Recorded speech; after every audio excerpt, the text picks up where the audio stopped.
E esta semana foi marcada por uma notícia assustadora na área da saúde. Pacientes do Rio de Janeiro foram contaminados pelo vírus HIV após serem submetidos a transplantes de órgãos. O processo no Brasil é considerado seguro, mas houve uma falha de um laboratório no Rio de Janeiro.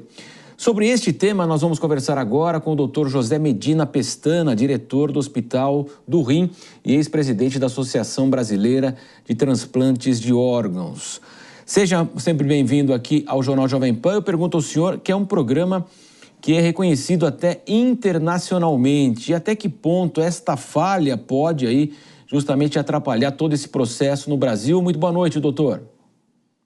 Boa noite. O programa de transplante brasileiro é um programa bem estruturado, é o maior programa de transplante público do mundo.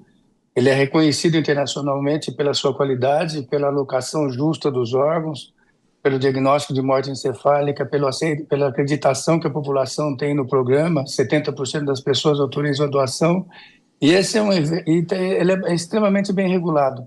Agora, ele exige alguns exames, exames que são realizados em doenças infecciosas que podem ser transmitidas por os receptores. Esses exames são realizados por laboratórios que seguem outra regulamentação e tem outras que são controlados pela vigilância da Anvisa, vigilância sanitária, e eles que acreditam e que credenciam esses laboratórios, que fazem auditoria desses laboratórios. Isso foi uma falha do laboratório, não é uma falha do sistema de transplantes. O mundo todo reconhece assim. E até a forma muito elegante como a imprensa tem tratado o assunto, da forma como o senhor introduziu, o senhor falou que teve um problema no laboratório que pode comprometer, de alguma forma, o Programa Nacional de Transplantes. Mas o problema foi do laboratório, não do Programa de Transplantes. Sem dúvida, né, doutor? Eu fico imaginando essa fila, né, que é uma fila da esperança, de fato, aí, como o senhor falou, né, um programa que é reconhecido internacionalmente, muitas cirurgias SUS, né, quer dizer, de graça, né, então um programa extremamente... Eu fico imaginando as pessoas agora que estão nessa fila, na expectativa de uma qualidade de vida, de um prosseguimento justamente da própria vida. O que o senhor pode falar para essas pessoas? Podem ficar tranquilas, o sistema é muito robusto, isso nunca aconteceu nos últimos 40 anos, desde quando foi instituída a necessidade desses testes, tanto para transfusão de sangue como para o transplante. Se aconteceu com transplante, poderia ter acontecido com transfusão de sangue também, isso também nunca aconteceu. Os exames são semelhantes nas duas situações. Todos os candidatos a receber transplante podem ficar muito tranquilos, eles estão tranquilos. No decorrer dessa semana nós fizemos no Hospital do Rim mais de 20 transplantes, nenhum questionou esse fato, e até o contrário, houve um aumento no número de doadores essa semana, porque o benefício do transplante foi muito bem mostrado. Crianças que foram transplantadas receberam o benefício do transplante de coração, de fígado e de rim. Então o assunto ele foi incrementado durante essa semana e muito bem separado, apartado assim da questão do erro do laboratório.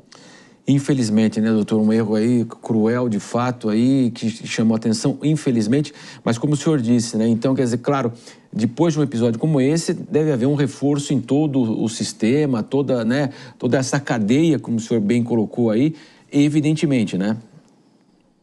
Isso, é natural que quando acontece algum problema como esse, todo o sistema, ele é reforçado.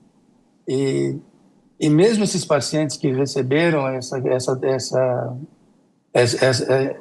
consequência dessa transfusão desse transplante de órgãos contaminado por HIV, eles também estão sendo adequadamente tratados. Tem bastante paciente que está na fila do transplante, que é portador de HIV e que recebe o órgão normalmente.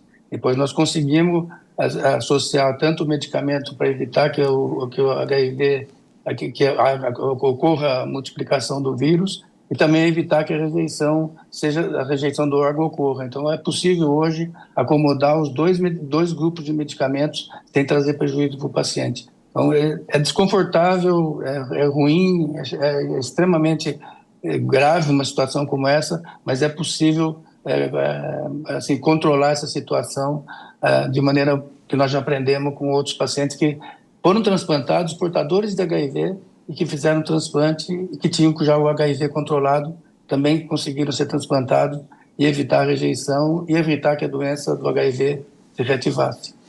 Doutor, para a gente finalizar aí numa sinalização extremamente positiva, eu queria que o senhor falasse do avanço justamente aí dos transplantes, cada vez mais, né? As pessoas vivendo mais, inclusive, a rejeição diminuindo, ou seja, houve uma evolução significativa e que traz aí toda a esperança para quem está na fila. É uma evolução muito grande nos últimos anos, principalmente relacionado aos medicamentos que nós utilizamos, o aprendizado cada vez maior do uso dos medicamentos que nós utilizamos para evitar a rejeição. Então, hoje, quando nós fazemos um transplante de rim, a chance do rim estar funcionando depois de um ano é de 95%.